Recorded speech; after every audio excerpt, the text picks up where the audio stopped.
Hello everyone, আমরা আজকের ভিডিওতে সনেট 73 নিয়ে কথা বলবো।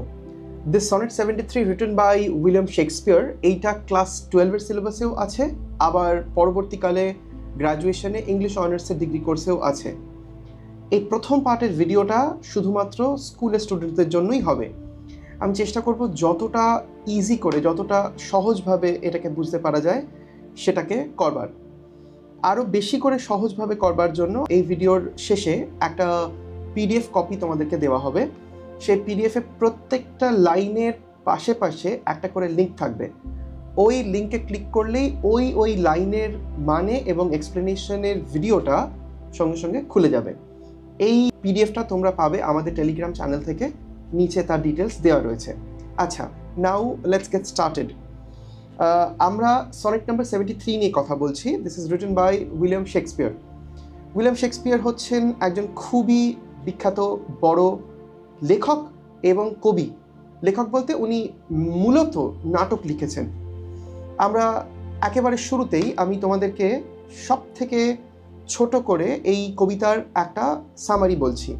দেখো, এই কবিতা মূলত শেক্সপিয়ার নিজের একজন পুরুষ বন্ধু, মেল ফ্রেন্ড, তাকে ডেডিকেট করেই মূলত বেশিরভাগ কবিতায় উনি লিখেছেন। এই কবিতাও মেল ফ্রেন্ডকে ডেডিকেট করেই লেখা। উনি বিভিন্ন পর্যায়েতে বলছেন যে উনি বুড়ো হয়ে আসছেন, ওনার শরীর আস্তে আস্তে খারাপ হয়ে যাচ্ছে এবং ওনার বন্ধু বুঝতে পারছেন যে উনি আর খুব একটা বেশি দিন বেঁচে থাকবেন না। এই কথা জানবার ফলে ওনার বন্ধু ওনাকে আরও বেশি করে ভালোবাসছেন। কবিতার মূল সারাংশ হচ্ছে এইটুকুই। এইবার এটাকে স্ট্রাকচারালি অ্যানালাইজ করব আমরা পরপর পার্টসে। আমরা থিম কিংবা আরও অন্য অন্য রেটরিক্যাল স্ট্রাকচার আর কি জিনিসপত্র যেগুলো আছে কবিতাকে আরও জটিল করে বিশ্লেষণ করতে লাগে, এগুলো আমরা কবিতার পরের ভিডিও যেটা হবে সেই পার্টে আলোচনা করব। দেখো, শেক্সপিয়ার 154টা কবিতা লিখেছেন, কবিতা নয় সনেট লিখেছেন। কবিতা উনি আরও দু একটা অন্য লিখেছেন। উনি 154টা সনেট লিখেছেন। সনেট মানে 14 লাইনের কবিতা, 154। এই 154 সনেটসের মধ্যে থেকে 126টা সনেট উনি ওনার মেল ফ্রেন্ডের উদ্দেশ্যে লিখেছেন, যাকে উনি বলছেন ফেয়ার ইউথ। ফেয়ার ইউথ মানে কোনো একজন যুবক, যেই যুবক খুবই, তার গায়ের রং সাদা। ইংল্যান্ডের সমস্ত পুরুষ মানুষেরই গায়ের রং সাদাই। আর বাকি মানে সনেট নাম্বার 127 থেকে শুরু করে 152 এইখান পর্যন্ত উনি কোনো একটি মেয়ের জন্য কবিতা লিখেছেন। সেই মেয়ের গায়ের রং কৃষ্ণবর্ণ, তাকে সেই জন্য বলা হচ্ছে the dark lady. The dark lady.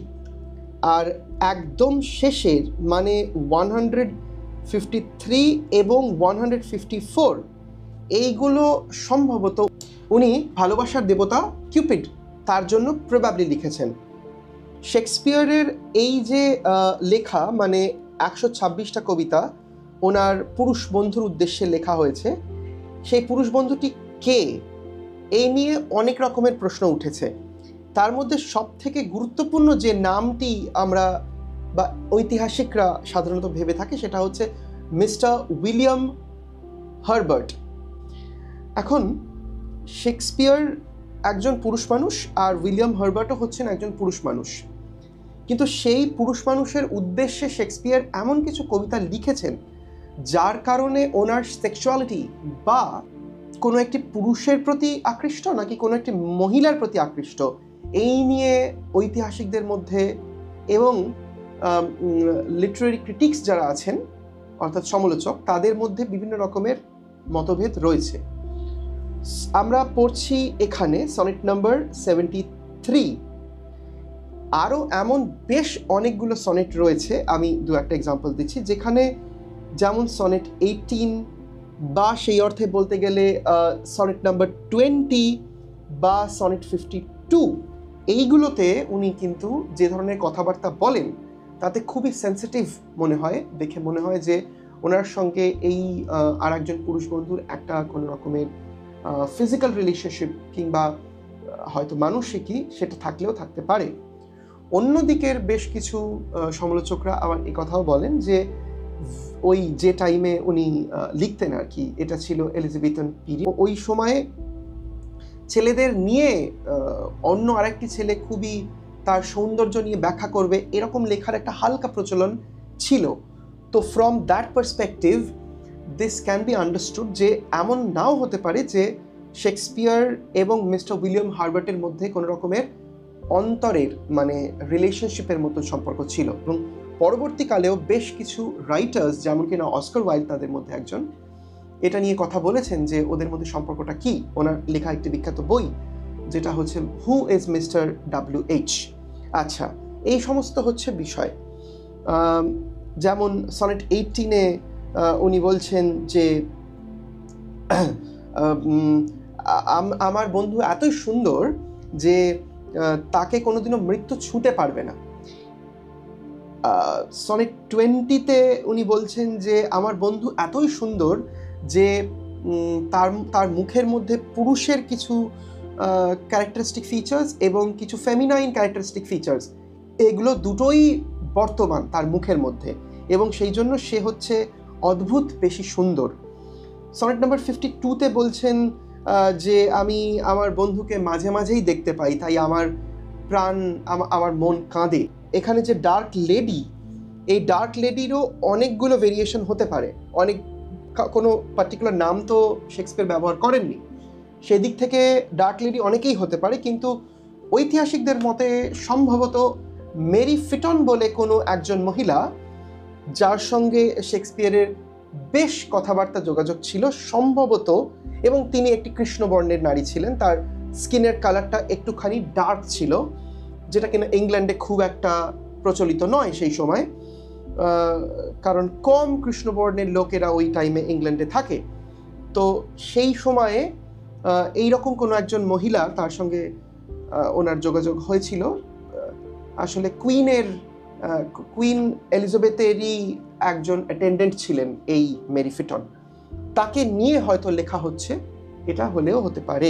এখন আমরা একদম লাস্টের যে দুটো সনেটস আছে, উইচ ইজ সনেট নাম্বার 153 এবং সনেট নাম্বার 154, সেটা সম্ভবত কিউপিডকে নিয়ে লেখা। এই কিউপিড হচ্ছে গ্রিক সাহিত্যে ভালোবাসার দেবতা। আমার মনে হয় বিভিন্ন জায়গায় কার্টুনে এরকম জিনিস মাঝে মাঝে দেখায়। এই ছোট্ট বাচ্চাটি হচ্ছে কিউপিড, ও একটা দেবতা, ও ভালোবাসার দেবতা। ওই তীর ধনুক দিয়ে যার দিকে করে তীর মারা হয় সে অন্য ব্যক্তির প্রেমে পড়ে যায়, এইরকম ধরনের কিছু গল্প এটার সাথে অ্যাটাচড।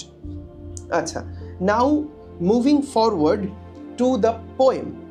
এই কবিতার নাম হচ্ছে দ্যাট টাইম অফ দ্য ইয়ার, এটা হলো বছরের সেই সময়। আচ্ছা, দাউ মেয়েস্ট ইন মি বিহোল্ড, তুমি সেই সময় আমার মধ্যে দেখতে পাও। এখানে দাউ মানে হচ্ছে ইউ, তুমি। দাউ কথার মানে হচ্ছে ইউ। তোমরা এটা জিজ্ঞেস করতে পারো যে দাউ মানে তাহলে ইউ কেন হবে, আমরা তো ইউ মানে ইউ জানি। এই ধরনের আগেকার দিনের এই ইংলিশগুলো হচ্ছে ওল্ড ইংলিশ, ঠিক আছে? এমন প্রচুর ধরনের ওয়ার্ডস আমরা শেক্সপিয়ারের লেখাতে, কবিতার ক্ষেত্রেও এবং নাটকের ক্ষেত্রেও অসংখ্যবার দেখতে পাবো। পরবর্তীকালে students who would like to take English honours, তারা তো ডেফিনেটলি এগুলোকে বারবার পরবর্তীকালে দেখতে পাবে। That time of the year thou mayst in me behold, এটা হচ্ছে বছরের সেই সময় যখন তুমি আমার মধ্যে দেখতে পাচ্ছ। কি দেখতে পাচ্ছ, এটা নিয়ে এবারে কবিতাটা। সো দ্যাট টাইম মানে বছরের সেই সময়, দ্যাট মানে হলো সেই, টাইম মানে সময়, বছরের সেই সময়। মেয়েস্ট কথার মানে হচ্ছে মেয়ে, মানে সম্ভবত দেখতে পাচ্ছ। বিহোল্ড মানে হচ্ছে দেখা, সি। এইটা হচ্ছে বছরের সেই সময় যখন তুমি আমার মধ্যে দেখতে পাচ্ছ। কি দেখতে পাচ্ছ? আমি আগেই বলে দিই যে এই কবিতাকে মূলত 4টে ভাগে ভাগ করা হয়েছে। 3টে করে স্তবক রয়েছে, যার প্রত্যেকটাতে 4টে করে লাইন রয়েছে, এবং একদম শেষে একটা স্তবক রয়েছে যাতে দুটো লাইন রয়েছে। তো আমরা কবিতাকে তাহলে 4টে পার্টে বিভক্ত করতে পারছি। আমি এখানে লিখে দিচ্ছি 1 2 3 4। আমি আশা করছি তোমরা নিশ্চয়ই বুঝতে পারবে। Let's try to understand this now line by line. That time of year thou mayest in me behold. এটা হলো বছরের সেই সময় যখন তুমি আমার মধ্যে দেখতে পাচ্ছ কিছু। সেটা কি? পরের লাইনটা পড়লে জানা যাবে। এই বছরের এই সময় পাতাগুলো হলদে হয়ে যায়, অথবা থাকেই না, বা কয়েকটা থাকে, ওইভাবেই ঝুলে থাকে। এগুলো হচ্ছে এর আক্ষরিক অর্থ। আমি তোমাদের সুবিধের জন্য কয়েকটা ছবিকে এখানে সেট করে রেখেছি। যেমন এইটা হচ্ছে অটম। এই সময়টা, বছরের এই সময়টা যখন পাতা ঝরে যাচ্ছে বা পাতা হলদে হয়ে আসছে, সাধারণত এইটাই হচ্ছে শরৎকাল। আমাদের দেশেতে কম ঠান্ডা পড়ে, কিন্তু বিদেশে তো আরও বেশি ঠান্ডা পড়ে। ওদের শরৎকাল থেকেই মোটামুটি ঠান্ডার পুরো আবহাওয়া শুরু হয়ে যায়। তো সেই সময় সমস্ত গাছের পাতা হলুদ হয়ে যায়। তো এটা হচ্ছে বছরের শেষ দিক। তাহলে এই কবিতার এই পর্যায়েতে বছরের সঙ্গে মানুষের জীবনকে তুলনা করেছে। যেমন বছরটা ফুরিয়ে আসছে, exactly in the same way মানুষটার জীবনটাও ফুরিয়ে আসছে। So the first stanza is about comparing the life of the author with the ending of a ইয়ার।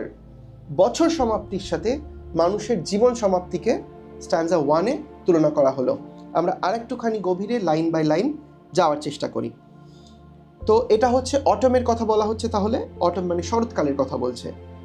এই সময় দ্যাট টাইম অফ ইয়ার, এটা বছরের ওই সময়, দাউ মানে তুমি, মেয়েস্ট মানে সম্ভবত দেখতে পাচ্ছ, ইন মি মানে আমার মধ্যে, বিহোল্ড মানে দেখতে পাচ্ছ। ওয়েন ইয়েলো লিভস, যখন গাছের পাতাগুলো হলুদ হয়ে গেছে, যখন গাছের পাতাগুলো হলুদ হয়ে গেছে, হলুদ লিভস। অর নান, নান মানে একটাও নয়, বা গাছে একটাও পাতা নেই, হয় হলুদ হয়ে গেছে বা হলুদ হয়ে আরও পেকে ঝরে পড়ে গেছে। অর ফিউ, বা কয়েকটা মাত্রই আছে। ডু হ্যাং, খুবই, আমি আরেকবার যাচ্ছি। তাহলে কি হচ্ছে?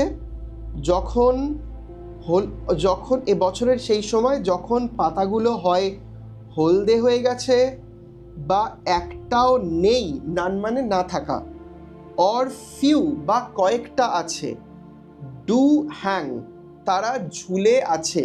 হ্যাং মানে কোনো জিনিস ঝুলে থাকা, ডু হ্যাং মানে ঝুলে আছে। ডু মানে কোনো একটা কাজ করা, থাকা। এই পুরো সেন্টেন্সটাকে একসাথে বলবার জন্য ডু কথাটা ব্যবহার করা হয়েছে। এইটা হচ্ছে বছরের একটা সময়, যেটা হচ্ছে AUTUMN মানে শরৎ, অটম। আর এই অটম হচ্ছে বছরের শেষ, আর আমার জীবনেরও এখন সমাপ্তির দিকে। তাই তুমি বন্ধু, মানে উইলিয়াম হার্বার্টকেই প্রবাবলি বলছে। আরও অনেকগুলো লোকও হতে পারে, সম্ভবত উইলিয়াম হার্বার্টকেই বেশিরভাগ লোকজন ভেবেছেন যে ওর WH বলে ও নিজের কবিতায় লিখেছে, যে আমার বন্ধু যাকে আমি উদ্দেশ্য করে কবিতাগুলো লিখছি তার নাম হচ্ছে মিস্টার WH। বেশিরভাগ লোক ভেবেছেন যে WH প্রবাবলি উইলিয়াম হার্বার্টই। এই ব্যক্তিটি হচ্ছেন, যেখানে শেক্সপিয়ার থাকতেন ওইখানের একজন জমিদার গোছের ছিলেন। পেমব্রোক নামের একটি জায়গা, সেই জায়গার আর্ল বলে একটা পোস্ট হয়। জমিদার, আমাদের দেশে যেমন জমিদার, জায়গিরদার এরকম পোস্ট হতো, সেরকমই আর্লও একটি পোস্ট। সেই পোস্টের মানে ওই রকম টাইপের আর্ল ছিলেন উনি আর কি, জমিদারের মতন, যিনি যার কোর্টে, যার ওখানে শেক্সপিয়ার বসতেন। যেমন রাজ দরবারে বিভিন্ন রকমের রাজ কবিরা বসে, ওই রকমভাবেই। আপন দোজ বাউজ, এই ডালগুলোর ওপর, আপন দোজ, আপন মানে ওপরে, দোজ মানে ওই, বাউজ মানে ডালপালা। আপন দোজ বাউজ, ওই ডালপালার ওপর আছে কি? ওই ডালপালা which shake against the cold, ঠান্ডা আসছে তাই ওই ডালপালাগুলো ঠান্ডাতে নড়াচড়া করছে, এই ডালগুলো কেঁপে উঠছে ঠান্ডার দ্বারা, এর মানে শীত আসছে। তো 3 নম্বর লাইন আমরা করলাম। Then we come to line 4, bare ruined choirs. এই সময়ের আর একটা জিনিসকে এক্সপ্লেন করা হচ্ছে, বেয়ার রুইন্ড কয়ার্স। বেয়ার মানে হচ্ছে কোনো জিনিস যেটা আলগা, যে জিনিসটা খোলা, তাকে বেয়ার বলা হয়। ছবি আমি এখানে একটা তোমাদের জন্য রেখেছি, দেখো। এইটা হচ্ছে বেয়ার ফুট, খালি পা, আর এটা হচ্ছে একটা বিয়ার, যেটা হচ্ছে একটা ভাল্লুক। BARE, বেয়ার মানে ফাঁকা, খালি, আর BEAR, বেয়ার মানে ভাল্লুক। আমাদের আপাতত ফাঁকা খালি এই মানেটাই দরকার। তাহলে ফাঁকা খালি, রুইন্ড মানে হচ্ছে ধ্বংসপ্রাপ্ত, কয়ার মানে হচ্ছে অনেকগুলো পাখি এক জায়গায় বসে যেখানে গান গাইতো। ধরে নিচ্ছি একটা পাখির বাসা গোছের, যেখানে all the birds use to Singh, and পাখির বাসা যেটা এখন ভাঙা এবং খোলা অবস্থায় পড়ে আছে, এটা হচ্ছে রুইন্ড, মানে বাসা ভেঙে পড়ে গেছে। ঠিক আছে, এই রকম বাসাতে আগে পাখিরা একসাথে বসে গান গাইতো। তাহলে বেয়ার রুইন্ড কয়ার্স মানে এইরকম জায়গায়, এইরকম একটা পাখিদের গান গাওয়ার জায়গা যেখানে আগে পাখিরা গান গাইতো, সেটা ভেঙে চুরে গেছে এবং খোলা অবস্থায় পড়ে রয়েছে।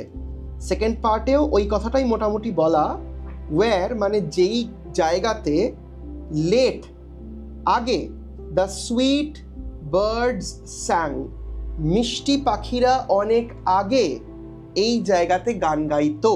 এই লাইনটার মানেটা কিভাবে কবিতার টোটাল থিমের সাথে কানেক্টেড, সেটা হচ্ছে এই রকম যে আমি আগে যুবক ছিলাম, তখন আমার যৌবনে অনেক রকমের জিনিস হতে পারে, সেইগুলোকে পাখির গানের সাথে তুলনা করেছে। আর সেই যৌবনটা চলে গিয়ে এখন বার্ধক্য এসেছে, সেই বার্ধক্যকে ভাঙা বাসার সাথে তুলনা করেছে। ঠিক আছে, তো ইন দ্য ফার্স্ট প্যারাগ্রাফ কয়েকটা সিম্বলস আমরা দেখতে পাচ্ছি। এখানে অটমকে ব্যবহার করা হয়েছে, আর লিভসকে ব্যবহার করা হয়েছে, আর ব্রাঞ্চেস মানে ডালপালাকে ব্যবহার করা হয়েছে, এবং বার্ডস সং, এই ধরনের জিনিসপত্রগুলোকে। তো শরৎকাল, পাতা, ডাল, পাখি, গান, এই প্রত্যেকটা জিনিস হচ্ছে যৌবনের প্রতীক। সেইগুলো আগে ছিল, এখন আর নেই। তাহলে in the first স্ট্যান্জা the poet has compared himself with autumn, নিজেকে শরৎকালের সাথে তুলনা করেছেন কবি, যেখানে উনি বলছেন যে যেরকম বিভিন্ন সময় মানুষের জীবনে যখন ইয়ুথ থাকে, তখন তারুণ্য থাকে, তখন অনেকগুলো জিনিসপত্র হয়। ঠিক যেমন এক সময় কোনো জায়গায় গাছের মধ্যে পাখিরা গান গায়, সেই রকমই পরবর্তীকালে আরও সময় চলে গেলে সেই পাখির বাসাটা ভেঙে যায়। সেরকমই আমার জীবনের ইয়ুথটা গিয়ে এখন আমি বার্ধক্যে এসেছি। আমি আশা করছি তোমরা বুঝতে পারছো আমি যতটা সম্ভব সরল করে I am trying to explain this to you. Now let's move to the next paragraph, the next stanza. আমাদের ইউটিউব চ্যানেল রাজদীপ মণ্ডল এখানে আরও অনেকগুলো ভিডিওস কনস্ট্যান্টলি আপলোডেড হতে থাকে। আর আমাদের ফেসবুক পেজ এবং ইনস্টাগ্রাম পেজ, যেটার নাম হচ্ছে RM ইংলিশ পাঠশালা, এখানেও বেশ কিছু জিনিসপত্র পোস্টেড হতে থাকে। তোমরা ওইগুলো একবার দেখতে পারো, তাতে তোমাদের সুবিধে হবে। আর টেলিগ্রাম গ্রুপে তো এই মেটেরিয়ালটা দেওয়া হবে, যেটার মধ্যে প্রত্যেকটা লাইন বাই লাইন একটা করে লিঙ্ক ক্লিক করলেই ওই লাইনের মানেটা এবং এক্সপ্লেনেশনের ভিডিওটা খুলে যাবে। এছাড়াও টেলিগ্রামের যে আমাদের চ্যানেল আছে, ওখানে আরও অনেক কিছু গুরুত্বপূর্ণ জিনিস নিয়ে আলোচনা করা হয়। আই থিঙ্ক তোমরা সেটা ফলো করলে it will be beneficial for you. এবার আমরা স্ট্যান্জা 2-তে যাচ্ছি। In me thou seest the twilight of such day. তুমি আমার মধ্যে দেখতে পাচ্ছ। ইন মি, আমার মধ্যে তুমি দেখতে পাচ্ছ। দাউ মানে you, we have written this earlier. Thou মানে you. In me thou seest the twilight of such day. আমার মধ্যে তুমি দেখতে পাচ্ছ। সিয়েস্ট মানে সি, দেখা। এই ওল্ড ইংলিশের কারণে এখানে সিয়েস্ট কথাটা ব্যবহার করেছে। আমার মধ্যে তুমি দেখতে পাচ্ছ the twilight of such day, এইরকম ধরনের একটা দিনের। টুয়াইলাইট মানে হচ্ছে গোধূলি। আমাদের দেশে গোধূলি কথাটা ব্যবহার করা হয় সন্ধে আর বিকেলের মাঝামাঝি, যেই সময় সূর্যটা ডুবছে, ওই সময়টাকে গোধূলি বলা হয়। আমরা এই কথাটাকেই ইংরেজিতে টুয়াইলাইট বলা হয়। তার মানে সূর্য ডুবছে, অল্প অল্প আভা দেখা যাচ্ছে। এখন সাধারণত সন্ধে নামা এই জিনিসটাকে সাহিত্যে, সিনেমায় বিভিন্ন ক্ষেত্রে মৃত্যুর সাথে তুলনা করা হয়েছে। As if the day is passing by, তার মানে দ্য ম্যান ইজ ডাইং, মৃত্যু হচ্ছে লোকটার, তাই সন্ধেও নামছে, এরকম। তো এই সেকেন্ড স্ট্যান্জাতে কবি মানুষের জীবন এবং মৃত্যুকে দিন এবং সন্ধ্যা হওয়া এইটার সাথে তুলনা করবে। আমার মধ্যে তুমি দেখতে পাচ্ছ যে সূর্য আস্তে আস্তে নিভে যাচ্ছে। তুমি দেখতে পাচ্ছ সূর্য ডুবে যাচ্ছে আস্তে আস্তে। এইভাবে সূর্য ডুবে যাচ্ছে, তুমি দেখতে পাচ্ছ। অ্যাজ আফটার, ঠিক যেমন সানসেট, সূর্য ডোবে, ঠিক যেমন সূর্য ডোবার পর সমস্ত আলো নিভে যায়। সানসেট ফেডেথ ইন দ্য ওয়েস্ট, ঠিক যেমন সূর্যাস্তের পর, সূর্যাস্তর একটা ছবি আমি এখানে রেখেছি, সূর্যাস্তের পর আস্তে আস্তে ফেড হয়ে যায় সূর্যের আলো পশ্চিমের দিকে। পশ্চিমের দিকে এটা খুবই একটা ইজি এক্সাম্পল। আমরা জানি সূর্য পূব দিক থেকে ওঠে আর পশ্চিম দিকে গিয়ে নেমে যায়, তাই সূর্য আস্তে আস্তে সানসেট হচ্ছে এবং ফেড হয়ে যাচ্ছে। ফেডেথ মানে ফেড হয়ে যাওয়া, ফেডেথ মানে ফেড। ফেড মানে কোনো জিনিস, এটা নিয়ারেস্ট মিনিং হচ্ছে পেল, মানে ফ্যাকাশে। আস্তে আস্তে সূর্যরশ্মি যেমন পশ্চিমে সূর্য ডুবে যাওয়ার পরে ফ্যাকাশে হয়ে যায়, ঠিক ওই রকমভাবে। উইচ বাই অ্যান্ড বাই, এই আলোটা, উইচ বাই অ্যান্ড বাই, আস্তে আস্তে। বাই অ্যান্ড বাই মানে হচ্ছে স্লোলি, আস্তে আস্তে। এই আলোটাকে কে নিয়ে নেয়? এই আলোটাকে নিয়ে নেয় ব্ল্যাক নাইট। রাতের অন্ধকার দিনের উজালাকে গ্রাস করে। আস্তে আস্তে দিনটাকে নিয়ে নেয় কালো অন্ধকারময় রাত।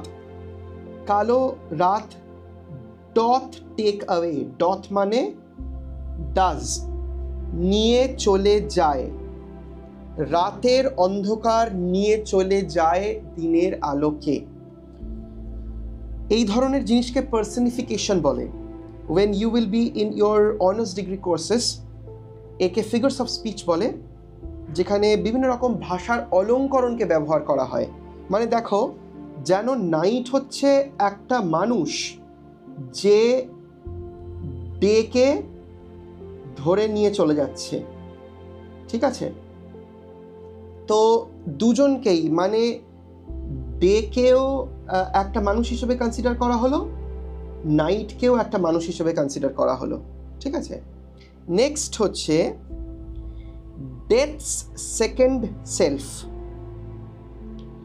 মৃত্যুর দ্বিতীয় সত্তা। এখানে দুটো জিনিসকে মিন করা হতে পারে, ডেথের দুটো মানে হতে পারে এখানে। হ্যাঁ, একটা মানে হচ্ছে নাইট, আর একটা মানে হচ্ছে স্লিপ। তো ডেথস সেকেন্ড সেলফ, মৃত্যুর দ্বিতীয় সত্তা। নাইটকে মৃত্যুর দ্বিতীয় সত্তা হিসেবে ধরা হয়, মানে রাতকে মৃত্যুর সাথে কম্পেয়ার করা হচ্ছে, অনেক ক্ষেত্রে এরকম ধরনের জিনিসপত্র হয়। আর ঘুমকেও অনেক সময় মৃত্যুর সাথে কম্পেয়ার করা হয়। কেউ ঘুমিয়ে, মানে সে চির ঘুমে শায়িত হলো, এরকম ধরনের কথাবার্তা তো আমরা শুনেছি বাংলা সাহিত্যেও, ইংরেজিতেও। রবার্ট ফ্রস্টের miles to go before I sleep, এরকম ধরনের কথাবার্তা তো আছেই। তো কিন্তু এই প্যারাগ্রাফের যা আঙ্গিক, এখানে তো ঘুমের কথা কোথাও খুব একটা বলেনি। তো আমরা ধরে নিচ্ছি যে ডেথ মানে এখানে নাইটের, মানে ডেথ সেকেন্ড সেলফ মানে নাইটের কথাই বলতে চাইছে। তাহলে রাত্রি হলো মৃত্যুর দ্বিতীয় সত্তা, that seals up all in rest.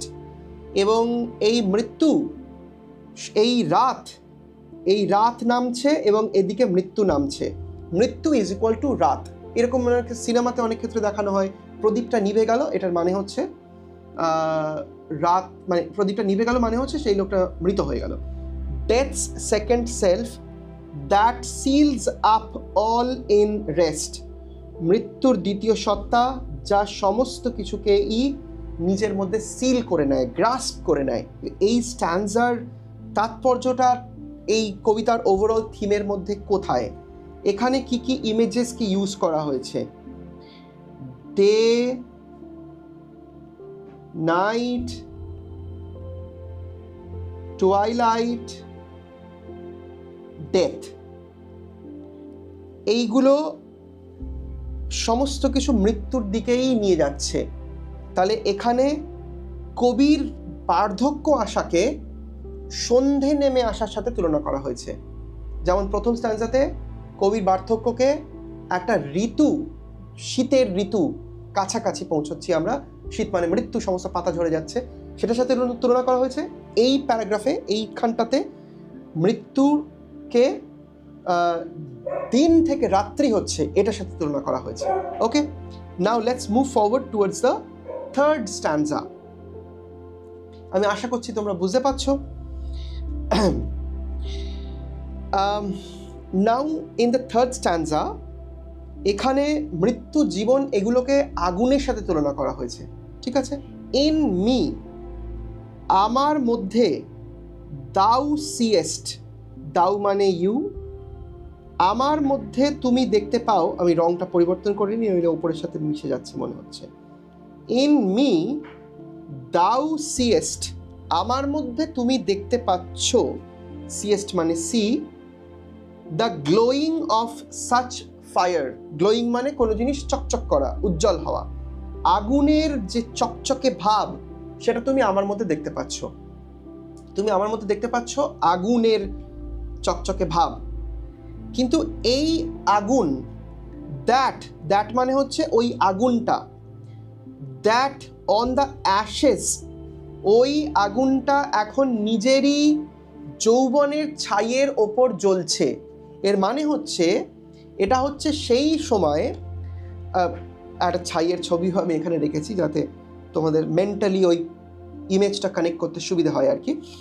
That on the ashes of his youth doth lie, এই ছাইটা ওই আগুনেরই যৌবনের ওপরে রয়েছে। ডট মানে হচ্ছে ডাজ, লাই মানে শায়িত হয়ে থাকা, শয়ন করে থাকা, মানে ছাইয়ের ওপরে, মানে আগুনটা জ্বলতে জ্বলতে তো নিচে ছাই হয়ে গেছে, সেই ছাইয়ের ওপরেই এখন একটুখানি আগুন জ্বলছে। আর আগে যৌবনকালে যেরকম দাউ দাউ করে বড় আগুন জ্বলছিল, সেটা আর নয়, ছাই হয়ে গেছে বেশিরভাগটা, এবং সেই ছাইয়ের ওপরে অল্প খানিকটা আগুন জ্বলছে। তোমরা একটা জায়গায় কনফিউজড হয়ে যেতে পারো, সেটা হচ্ছে আমি আর আগুন দুটো আলাদা আলাদা ইমেজ করা হোক। ঠিক আছে? এখানে কবি বলছে যে আমাকে দেখে তোমার মনে হচ্ছে আমার এখনো যৌবন আছে, কিন্তু না, এই যৌবনটা নেই, এখন আমি বার্ধক্যে আছি। যৌবন আগে ছিল, সেই যৌবনের জীবনের ওপর ভিত্তি করেই এখন আমার বার্ধক্যটা আছে। এটা হচ্ছে একদিকের একটা ইমেজ। আর একদিকে আর একটা ইমেজ হচ্ছে একটা সময় খুব জোরে জোরে আগুনটা জ্বলছিল, সেই আগুনটা তখন নিজের যৌবন জায়গায় ছিল, was in it's youth state. এখন সেই আগুনটাই জ্বলে জ্বলে আস্তে আস্তে নিচের দিকে চলে গেছে এবং আগুনের ছাইয়ের ওপর ওই অল্প একটুখানি আগুন আর জ্বলছে। তুমি হে বন্ধু আমার ওইটুকু আমার মধ্যে ওই আগুনটাকেই দেখতে পাচ্ছ। তাহলে একদিকে মানুষের যৌবন এবং বার্ধক্য ইকুয়ালস টু জোরে জ্বলন্ত আগুন এবং ছাইয়ের ওপর ছোট জ্বলন্ত আগুন। তাহলে এইখানে যদি আমরা লিখি তাহলে ব্যাপারটা হবে অনেকটা এই রকম, youth equals to high fire R old age বা বার্ধক্যকাল equals to low fire on ash, ছাইয়ের ওপরে ছোট্ট একটু আগুন। তো এই দুটো লাইনের মানে হচ্ছে এই। এর পরের দিকের গুলো খানিকটা এইরকম ভাবেই চলে। অ্যাজ দ্য ডেথ বেড, এই আগুনটা শুয়ে আছে নিজের মৃত্যু বিছানার ওপরে। মৃত্যু বিছানার ওপর কেন? কারণ ছাইটার ওপরেই তো আগুনটা মারা যাবে, তাই না? ছাইয়ের ওপরেই তো আগুনটা মারা যাবে, তাই না? আগুন যদি এখানে জ্বলে তাহলে তো কিছুক্ষণ পর এই আগুনটা তো এই ছাইয়ের মধ্যেই মিশে শেষ হয়ে যাবে। তো তাহলে এই ছাইটা হচ্ছে এই আগুনের মৃত্যুর বিছানা, ঠিক আছে? একটা সময় এই সমস্ত আগুনগুলো নিভে যাবে, এই ছাইটা পড়ে থাকবে। তাহলে এই as on the death bed, এই ছাইকে তুলনা করা হয়েছে কিসের সাথে? ডেথ বেড, ডেথ বেড, মৃত্যু বিছানার সাথে এই ছাইকে তুলনা করা হয়েছে, ঠিক আছে? অ্যাজ দ্য ডেথ বেড, এই মৃত্যু বিছানার ওপর মানে এই ছাইয়ের ওপর, ওয়্যার অন, যার ওপরে, ইট মাস্ট এক্সপায়ার। ইট মানে ওই হয় আগুনটা, যদি আমরা আগুনের ছবিটা ধরে চলি তাহলে আগুনটা এই ছাইয়ের ওপরেই এক্সপায়ার করবে, মানে মৃত হবে। আর যদি আমরা আগুনের ইমেজ না ধরে চলে কবির লাইফের ইমেজ ধরে চলি তাহলে কবি নিজের যৌবনের থেকে এগিয়ে এখন বার্ধক্যে এসেছেন এবং এই জীবনই ওনাকে মৃত্যুর দিকে নিয়ে, ওনাকে মৃত্যুতে নিয়ে চলে যাবে। যৌবন থেকে বার্ধক্যে উত্তীর্ণ এবং বার্ধক্য থেকে মৃত্যুর দিকে চলে যাওয়া, এই দিকে অল্প আগুন থেকে বড় আগুনে পরিপূর্ণ এবং সেই বড় আগুন নিভে গিয়ে আবার একদম ছাইতে পরিপূর্ণ হয়ে যাওয়া, এই দুটো ইমেজ পাশাপাশি এখানে চলছে in the poem. The last line is consumed with that, এবং কনজিউমড মানে কোনো জিনিস ভক্ষণ করা, মানে ওটা ভোগ হয়ে যাওয়া। তাহলে অগ্নি তো সমস্ত কিছুকে ভক্ষণ করে, ফায়ার কনজিউমস এভরিথিং, কোনো কিছুকেই ছাড়ে না অগ্নি। কনজিউমড উইথ দ্যাট, এখানে আবার সেই দুটো ইমেজকে পাশাপাশি চালাতে হবে আমাদের। তো আমি প্রথমে এই কবিতাতে যে আক্ষরিক অর্থে মানেটা বলা আছে সেটা বলছি এবং তারপরে এটার যে ডিপার মিনিং মানে মানুষের লাইফের সাথে কানেক্টেড যে জায়গাটা সেইটা বলবো, ঠিক আছে? তো consumed with that which it was nourished by, consumed with that, ওই অগ্নিকে, দ্যাট মানে হচ্ছে কাঠের কথা বলছে। হ্যাঁ, একটা খুবই এই জায়গাটা ইটস আ বিট ট্রিকি, একটু ভালো করে বোঝো তাহলে নিশ্চয়ই বুঝতে পেরে যাবে। দেখো ইমেজটা হচ্ছে যে কনজিউমড উইথ দ্যাট মানে সেই জিনিসের দ্বারাই এখন এটা সমাপ্ত হয়ে যাবে, which it was nourished by, যেটার দ্বারা পরিপুষ্ট হয়েছিল এখন সেই জিনিসের দ্বারাই এটা সমাপ্ত হয়ে যাবে। এটা তো একদম আক্ষরিক অর্থে। এবারে let's try to understand, decipher the meaning কি বলতে চাইছে, যে কাঠ আছে, হ্যাঁ, সেই কাঠের কারণেই তো আগুনটা একটা সময় এখানে কাঠগুলোকে সাজানো হলো, তারপরে আগুন দেওয়া হলো, অল্প অল্প আগুন জ্বলছে, ঠিক আছে। এই অল্প অল্প আগুন জ্বলতে জ্বলতে তারপরে এক সময় বড় আগুন জ্বললো, ওকে, বড় আগুন জ্বলছে। তাহলে এই আগুনের জীবনকে বাঁচিয়ে রেখেছে কে? কাঠ তো। তাহলে কাঠই আগুনকে জীবন দিল, ওকে। কিন্তু অদ্ভুত ব্যাপার হলো এই যে দিস সেম উড, এই কাঠটাই যে কিনা আগুনকে জীবন দিয়েছিল, সেই কাঠই আরো বেশি করে জ্বলতে জ্বলতে একসময় আগুনকে পুরো সমাপ্তও করে দেবে। তখন কাঠটাও জ্বলে শেষ হয়ে যাবে, আগুনটাও জ্বলে শেষ হয়ে যাবে। অর্থাৎ যে জিনিস আমাদেরকে কখনো বাড়তে সাহায্য করে সেই আমাদের ধ্বংসের কারণ হয়ে দাঁড়াবে। এই লাইনটার মানেটা হচ্ছে এইটা। অর্থাৎ সময় আমাদেরকে বাড়ায়, আমরা একদম ছোটবেলায় হামাগুড়ি দিয়ে টানতাম, তারপর সময় গেছে বলে আমাদের যৌবন এসেছে, সেই যৌবনে আমরা অনেক আনন্দ করেছি, আবার সেই সময়ই আমাদেরকে বার্ধক্যের দিকে নিয়ে যাচ্ছে, এবং সেই সময়ই এক সময় আমাদেরকে মৃত্যুর দিকেও নিয়ে যাবে। So the same time which has helped us to grow is now taking us towards death. ওই সেম জিনিস এখন আমাদেরকে মৃত্যুর দিকে নিয়ে যাচ্ছে। এইটা হচ্ছে এই লাইনের আক্ষরিক এবং অন্তর্নিহিত মানে। তাহলে এখানে যেটা মোটামুটি দাঁড়াবে সেটা হচ্ছে, আমরা যদি দুটো জিনিস লিখি, একটা হচ্ছে যে একটা হচ্ছে ফায়ার, ঠিক আছে, ফায়ার, এই ফায়ার ইকুয়ালস টু লাইফ, আর একটা হচ্ছে উড, এইটা ইকুয়ালস টু টাইম। ফায়ার মানে আগুনটা জ্বলছে, বাড়ছে, ঠিক ওই রকমভাবেই জীবনটাও জ্বলছে, মানে জীবনটাও চলছে, আস্তে আস্তে বাড়ছে। আগুনকে বাঁচিয়ে রেখেছে কে? কাঠ। আগুনকে জ্বলতে সাহায্য করেছিল কে? কাঠ। আগুনকে মৃত্যুর দিকে নিয়ে গেল কে? কাঠ। জীবনকে বাঁচতে সাহায্য করলো কে? টাইম। জীবনকে যৌবনের দিকে নিয়ে আনন্দ করালো কে? Time.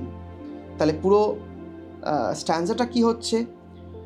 In me thou seest the glowing of such fire, তুমি আমার মধ্যে দেখতে পাও ওই রকম আগুনের ছটা, যেটা that on the ashes of his youth doth lie, যেটা এখন নিজেরই যৌবনকালের ফেলে আসা অবশিষ্টাংশের ওপরে জ্বলছে, ছাইয়ের ওপরে একটুখানি আগুন জ্বলছে, এবং এই মৃত্যুর বিছানা, এই ছাই বা এই যৌবন থেকে আসা এই বার্ধক্য, এর ওপরেই এই জীবন শেষও হবে, এক্সপায়ারও হবে। যেরকম এই ছাইয়ের বিছানার ওপরে এই আগুনটা এক্সপায়ার হবে, মরে যাবে, মৃত্যু হয়ে যাবে।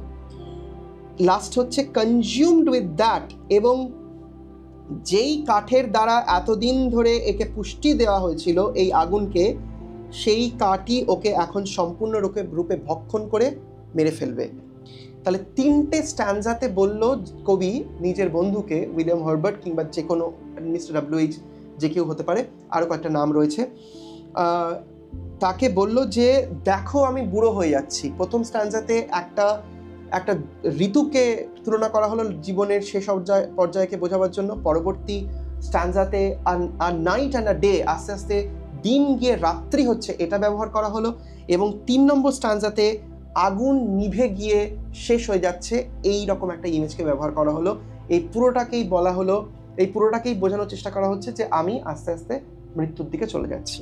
আচ্ছা, এইবার একদম লাস্টের দুটো লাইন কবিতায়, শেক্সপিয়ারের কবিতায় সাধারণত লাস্টের দিকের এই যে লাইনটা, এমনি যে কোনো দুটো লাইনের স্তবককে কাপলেট বলে, COUPLET, একে বলে কাপলেট। আর চারটে করে যে এই এক একটা যে লাইন, এই চারটে করে যে স্তবক, একে কোয়াট্রেন বলে, QUATRAIN। চারটের পিসের কোনো জিনিসকে সাধারণত কোয়াট্রেন বলে। তো শেক্সপিয়ারের কবিতাতে একটা কোয়াট্রেন, দুটো কোয়াট্রেন, তিনটে কোয়াট্রেন এবং একটা কাপলেট, এই করেই তৈরি হচ্ছে 4 + 4 + 4 + 2 = 14 লাইনস। আমার মনে হচ্ছে তোমরা স্ট্রাকচারটা একটু বুঝতে পারছো। শেক্সপিয়ারের কবিতায় এই লাস্টের দিকের যে দুটো লাইন থাকে, এই লাইনে সবসময় ওপরের দিকে যা বলা হচ্ছে তার থেকে বেশ একটুখানি অন্যরকম কিছু বলা হয়। এই লাস্টের দুটো লাইনকে সাধারণত ভোল্টা বলা হয়, ভোল্টা। এবং এই লাস্টের দুটো লাইনের শেষের দিকটা সবসময় একে অপরের সাথে ছন্দতে মিলে যায়, একে রাইমিং কাপলেট বলে, ছন্দ মেলা। আচ্ছা, এবার আমরা লাইনগুলোতে চলে আসি। দিস দাউ পারসিভেস্ট, এই যে আমার এই ভাঙন পতন এগুলো তুমি দেখতে পাচ্ছ। পারসিভেস্ট মানে ইউ ক্যান সি, SEE মানে পারসিভ। দিস দাউ পারসিভেস্ট উইচ মেক্স দাই মানে দাই লাভ, তোমার ভালোবাসাকে করছে আরোই শক্তিশালী মজবুত। তোমার ভালোবাসা হয়ে যাচ্ছে আরোই শক্তিশালী মজবুত। কেন? কারণ তুমি দেখতে পাচ্ছ যে আমি মারা যেতে চলেছি। কোনো একজন ব্যক্তি যাদেরকে আমরা খুবই ভালোবাসি, যদি আমরা জানতে পারি যে সেই ব্যক্তি আমাদের সঙ্গে আর খুব বেশি দিন নেই, আমাদের তো স্বাভাবিকভাবেই মনে হবে যে যতটা সময় তার সাথে কাটানো যায়, যতটা ভালোবাসা যায়, বেশি নিই। So that is common human psychology. এইটা তুমি দেখতে পাচ্ছ, দিস দাউ পারসিভেস্ট, এটা তুমি দেখতে পেলে। উইচ মেক্স দাই লাভ, এই আমার ভাঙন পতন দেখে তোমার মধ্যের ভালোবাসা আরও শক্তিশালী হয়ে উঠল। এবং to love that well, that মানে পোয়েট, দ্যাট মানে হচ্ছে কবি নিজের কথা বলছে, এখানে বস্তুর মতো শুনতে লাগছে, কিন্তু দ্যাট মানে হচ্ছে পোয়েট। সেই জিনিসকে মানে সেই ব্যক্তিকে তাহলে আরও বেশি করে ভালোবাসবো, উইচ দাউ মাস্ট, যাকে তোমাকে অবশ্যই ছাড়তে হবে, ইয়ার লং, এরে হচ্ছে একটা ওল্ড ইংলিশ, মানে নট বিফোর লং, খুব বেশিক্ষণ সময় আর নেই, তার আগেই আমাকে এই ব্যক্তিকে, আমার প্রিয় কবিকে ছাড়তে হবে। তাই আমার তার প্রতি ভালোবাসা আরও অনেকটা বেশি বেড়ে গেল। পুরো কবিতাটা যদি একটা খুব ছোট্ট স্পিডে সামারি বলা হয়, তাহলে কবি মারা যাচ্ছেন, ওনার বন্ধু ওনাকে খুবই ভালোবাসেন এবং সেই বন্ধু বুঝতে পাচ্ছেন যে উনি মারা যাচ্ছেন, সেই জন্য ওনাকে আরও বেশি করে ভালোবাসছেন। মারা যাচ্ছেনকে বোঝাতে গিয়ে উনি তিনটে স্ট্যান্জাতে তিনটে আলাদা আলাদা ইমেজকে ব্যবহার করছেন। প্রথমের দিকে শরৎ ঋতু, যেটা শীতের একটু আগে আসে, সমস্ত পাতা ঝরে যাওয়া, এইটাকে বোঝাবার চেষ্টা করা হচ্ছে। পরের স্ট্যান্জাতে দিন শেষ হয়ে সন্ধে নামা, এইটা দিয়ে জীবনের শেষ মৃত্যুকে বোঝাবার চেষ্টা করা হচ্ছে। 3 নম্বর স্ট্যান্জাতে আগুন জোরে জ্বলতে গিয়ে নিভে যাচ্ছে এখন, সেইটা দিয়ে জীবনের শেষ, এটা বোঝাবার চেষ্টা করা হচ্ছে। আমাদের টেলিগ্রাফ চ্যানেলের মধ্যে আরও বিভিন্ন রকমের স্টাডি মেটেরিয়াল, বিভিন্ন রকমের জিনিসপত্র তোমাদের যাতে হেল্প হয় এমন কিছু কনস্ট্যান্টলি পোস্ট করতে থাকা হয়। সেই চ্যানেল তোমরা ফলো করতে পারো, নিচে তার লিঙ্ক ইত্যাদি দেওয়া হলো। আর এই কবিতাটার আর একটু গভীরে গিয়ে critical analysis which will be more relevant for graduation students, সেটা এই ভিডিওর সেকেন্ড পার্টেতে দেওয়া হবে, উইচ ইজ সনেট 73 পার্ট 2। আজকের জন্য আপাতত এইটুকুই। Thank you everyone, take care, bye by.